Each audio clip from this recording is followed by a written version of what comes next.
فواظبه و خذ بالجد فیه.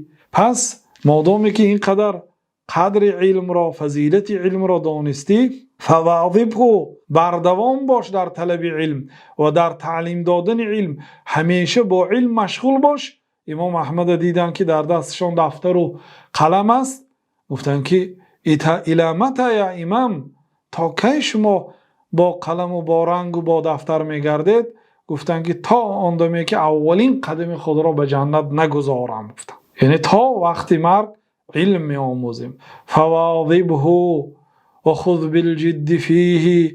بعضی گفتن که فواظبه این جمله باید فواظب علی العلم میشد، یعنی خیلی در لغت شناخته نشده است، دانسته نشده است، نه در آثار ادبا آمده است که فواظبه گفته باشند، یعنی لیکن معنایش، یعنی معناش فهما هست. فواظبه یعنی بردوام طلب علم کن و به مردم علم ده، و خود بالجد فیه، در مسئله علم گرفتن و علم دادن جدی باش. فإن اعطاکه الله اخذته، وقتی که الله تعالی به تو علم داد، بعد علم را بگیر، یعنی آموز و دیگرها تعلیم ده. و این اوتیت فیه طول باع و قال الناس انک قد سبقت. اگر در علم طول باع داده شوی، علمی وسیع داده شوی، الله تعالی بعد اینکه مهنت کردی، وقتهای زیاد صرف کردی، برایت علمی وسیع دهد.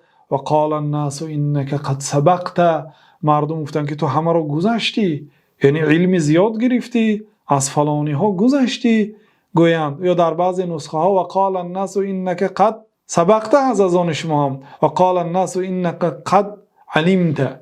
در بعضی نسخه ها هم است که مردم میگن که تو علم گرفتی، یعنی که تو علم داری. گفته مردم به علمت ثنا گویند. فلا تأمن سؤال الله عنه بتوبیخ علمت فهل عملت. وقتی که علمی وسیع داده شدی، مردم به علمی تو ثنا گفتند، در مجلس ها، در بین خودشان، هر جایی که مردم نشستند به علمی تو ثنا گفتند و در رویت هم تعریف کردند.